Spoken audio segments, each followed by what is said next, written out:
Our hearts beat to the city streets. We began to feel the fire.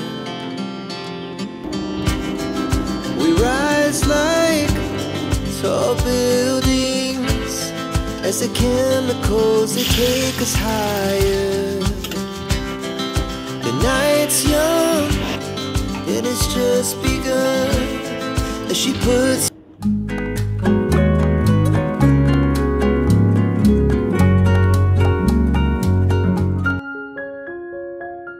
নমস্কার, কেমন আছেন সবাই? মাম্পি ঘরকন্যা ব্লগে সবাইকে জানাই আরও একবার অনেক অনেক স্বাগত।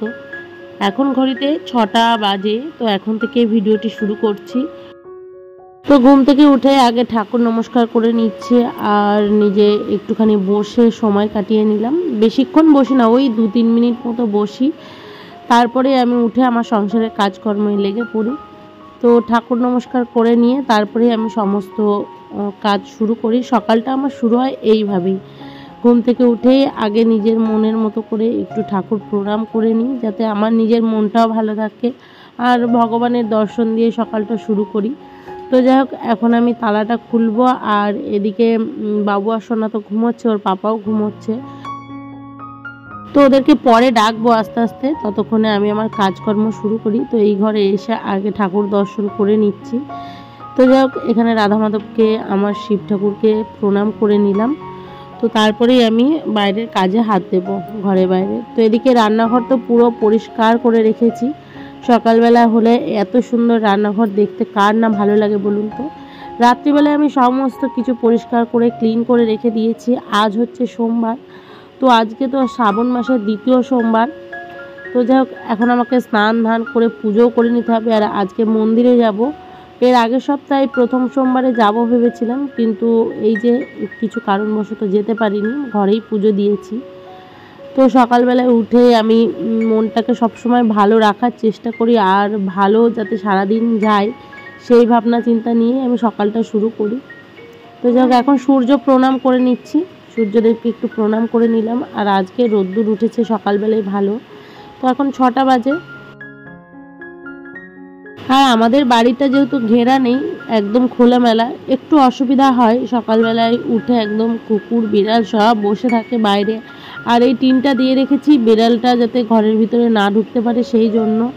বিড়াল না রাত্রিবেলায় ঢুকে পড়ে ঘরের ভিতরে, দরজার ফাঁকটা অনেকটা বড়, সেই জন্য নিচ দিয়ে ঢুকে যায়।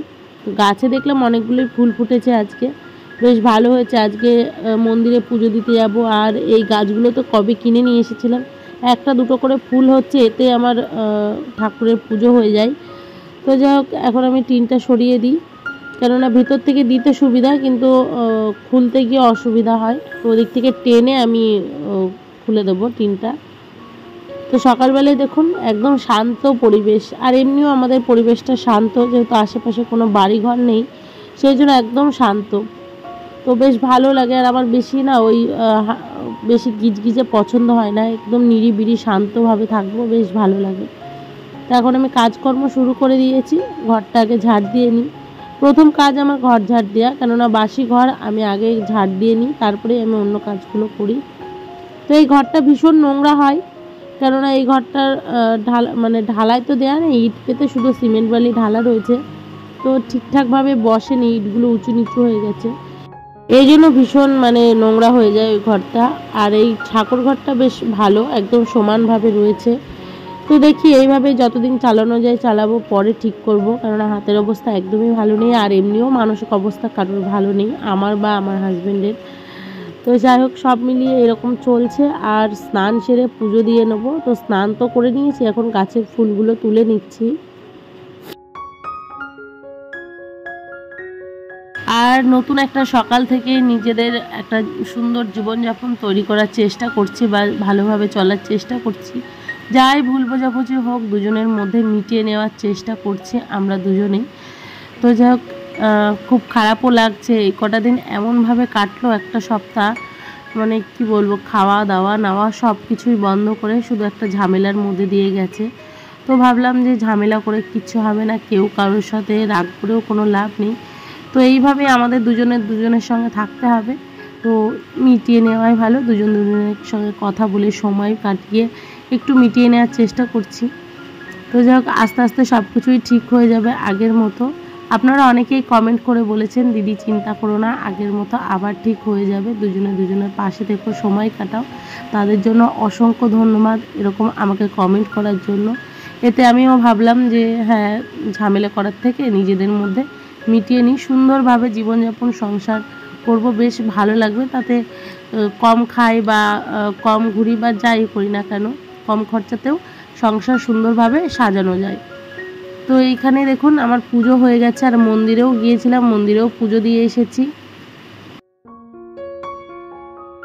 আর আজ আমি যখন এডিট করি, ভীষণ মুষলধারে বৃষ্টি হচ্ছে, দুদিন ধরে বৃষ্টি শুরু হয়েছে, তো এই জন্য একটু আওয়াজ আসতে পারে। তো এখানে সুকান্ত গেছিলো জল আনতে, জল নিয়ে চলে এসেছে। আর কদিন ধরে কাজকর্মও নেই, প্রায় 1 সপ্তাহ হয়ে গেল ওর কাজ বন্ধ। যেহেতু রঙের কাজ করে, এই বৃষ্টির সময় কেউ রঙের কাজ করাতে চায় না, একটু তো অসুবিধা হচ্ছে সাংসারিক দিক থেকে সংসার চালাতে গিয়ে, আর এমনিও পারিবারিক সমস্যা চলছেই। সব মিলিয়ে এরকমভাবেই আমাদের সংসারটা চলছে। তবুও চেষ্টা করছি নিজেদের মধ্যে ঝামেলা মিটিয়ে নিয়ে ভালোভাবে সংসার করার। তো যাই হোক, এখন আমি রান্না বসাবো। আর আজকে সকালবেলায় ভেবেছি যে একটুখানি পরোটা বানাবো, তো তারপরে আর পরোটা বানানো হলো না, অনেকটাই বেলা হয়ে গেছিলো। তো একটু প্রেশারে ভাত করলাম, করে বাবু আর সোনাকে খাইয়ে ওদেরকে স্কুলে পাঠিয়ে দিয়েছি, ওর পাপা গিয়ে দিয়ে আসলো। আর আমি আর সুকান্তও খেয়ে নিলাম আলু সিদ্ধ ভাত। তো ওদিকে আমি হাঁড়িতে ভাত বসিয়েছি, আর এদিকে পনিরের তরকারিটা করছি। আর কদিন ধরে এক তরকারি ভাতই করছি, কেননা হাতের অবস্থা খুবই তো খারাপ রয়েছে, সেই জন্য ভাবলাম কি যে এক তরকারি ভাত করি, কেননা এখন কাজকর্ম নেই, একটু তো অসুবিধা হবেই, আপনারা যারা যারা বুঝতে পারছেন আমার মতো মানুষ। তো সব মিলে এইভাবেই চলছে। সংসারে সুখ শান্তি বজায় রাখার জন্য আমাকে যেটাই করতে হবে না কেন, আমি সেটা করতেই রাজি। কেননা আমি চাই আমার সংসারটা আগে যেমন ছিল সুন্দরভাবে, সেরকম সুন্দরভাবেই যেন আমি আমার 2 সন্তান নিয়ে, স্বামী নিয়ে সংসারটা করতে পারি। কেননা আমার বাড়িতে কেউ ঝামেলার মতো নেই, আমরা 4 জন ছাড়া, আর কেউ আমাকে কোনো কিছু বাধা দেওয়ার মতো নেই। কিন্তু আমি যেটা মনে করি যে এটা সঠিক জিনিস, সেটা করতে আমি রাজি আছি, কিন্তু যেটা ভুল জিনিস সেটা করতে আমি একদমই রাজি নই বা পক্ষপাতী নই। তো সব মিলিয়ে আমি সুন্দরভাবে সংসারটা করার চেষ্টাই করছি, আর সুকান্ত সেটাই চেষ্টা করছে। হ্যাঁ, মানুষের ভুল বোঝাবুঝি হতেই পারে, না হওয়ার কিছুই নেই। তো আমাদের মতো ভুল বোঝাবুঝি চলছিল। তো যাই হোক, আস্তে আস্তে মিটিয়ে নিচ্ছি, সুন্দরভাবে আবারও সংসারটা গড়ে তোলার চেষ্টা করছি। একটা সংসার গড়তে গেলে অনেকটা সময় লাগে, আর ভাঙতে কিন্তু বেশি সময় লাগে না। সেই জন্য আমরা আবার নিজেরা সিদ্ধান্ত নিলাম, বসে দুজনা মিলে কথা বলে, যে না, এইভাবে তো চললে হবে না, তাহলে বাচ্চা দুটোর ভবিষ্যৎ নষ্ট হয়ে যাবে, আর আমাদের জীবনটাও নষ্ট হয়ে যাবে। তার থেকে বরং আমরা ভুল বোঝাবুঝি মিটিয়ে নিয়ে সুন্দরভাবে আমরা আগে যেমন সংসার করতাম সেইভাবেই সংসার করব। তো যাই হোক, এই আমাদের জীবনের কাহিনী কিছুটা আপনাদেরকে শোনালাম। তো এদিকে আমার পনিরের তরকারিটা প্রায় হয়ে এসেছে, নামিয়ে নেবো। আর একদম ঝোলঝোল করে করেছি, কারণ এক তরকারি ভাত তো একটু ঝোলঝোল না করলে খাওয়া যাবে না, তো একটু পাতলা করেই করলাম। তো অনেকটাই পনির নিয়ে আসা হয়েছিল, অনেক দিন পরই নিয়ে আসা হলো। আর এই দেখুন লাল লাল পনিরের ঝোল। তো বাবু আসলে তো স্কুল থেকে খেয়ে আসে, আর আসার পর অল্প করে ভাত খেতে দিই, কেননা স্কুলে কেমন খায় না খায় জানি না। তো একা একা তো খেতে পারে না সেরকম, ছোটোটা, বড়োটা খেতে পারে, তবুও বাড়িতে এসে এক মুঠ মায়ের হাতে ভাত ওদের চাই। তো সেই জন্য পনির ওদের জন্যই বেশি আনা, কারণ ওরা 2 ভাই পনির খেতে খুব ভালোবাসে।